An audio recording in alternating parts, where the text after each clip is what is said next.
Let's have a little review, okay? A little bit of time, so thank you for concentrating and giving it a crack as well. It's nice to see you all having a go at this as well. So let's have a quick review. First set, Siu Lim Tau. The first set starts on the tan sao going forwards. The first set mainly is used of them cycles, the rotation cycles. Defensive purposes. Okay? Shielding purposes even is a lovely word I used to use with Sifu all the time. It feels like I'm shielding myself all the time at first sense, especially when you start coming out with all sorts of things. You're kind of using it as that defensive mechanism.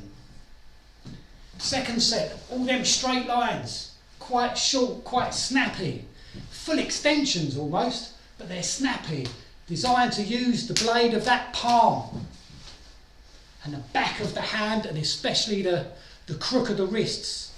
Okay? So I'm using that blade. Okay? Hint and tip for you on this one actually, because a lot of people do this a little bit wrong. Don't pull this backwards, this is going in. Yes?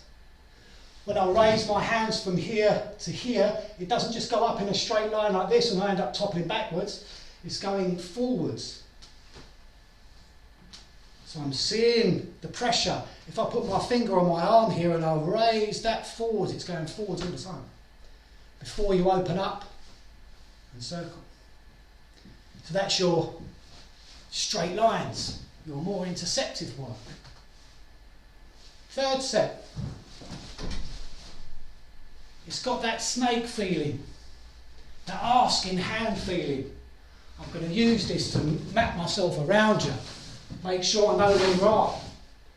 Just using the tan sao shape to go across the body. The flexibility of the wrist. But again, fixed elbow. It's a famous phrase in Wing Chun system. Using that elbow to hold that power line. Okay, not letting it break too much. Not letting that elbow, the hand go too far back that this can become weak. Okay. Third set.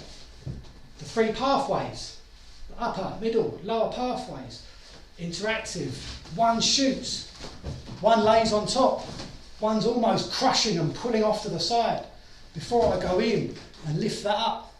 That, generally speaking, tops out, what we're famous for. Okay. Then we go in fifth set, the bong pan revolution, but using that revolution. Okay. You will notice bong sao, in some phrases, bong sao would never be stationary. Actually, you wouldn't use bong sao too much square onto somebody because you'd have to be so close. Okay, you literally nose to nose to use these sorts of bong sao. But it's transitionary. So I'm putting the bong up there. The purpose is to crash down with that pan sao, take that centre line before I'm coming on the outside. The second interactive set that actually fits onto the previous set. Then the last set, thinking of releasing hands, but think of it more as using the body to hold its position while we're throwing the hands. We're actually throwing them out. Okay? Breaking chains used to be one of the phrases Sifu would use for this set. This is how we're going to break through bamboo grips and chains that have been used to bar me up, okay? And then we're going to open up that to get on top of it. Then we're going to close that down with a gua before we start going forward with the chonku. And remember also that that's the first time you're seeing the fists. We have two back fists. This is a Lee Shing signature. And then we've got the Wing Chun, which is three fists fired in a row, okay? When you put all of that together, remember we have just done this standing in Kim Yuen. We've only just been looking at this Kim Yuen mark.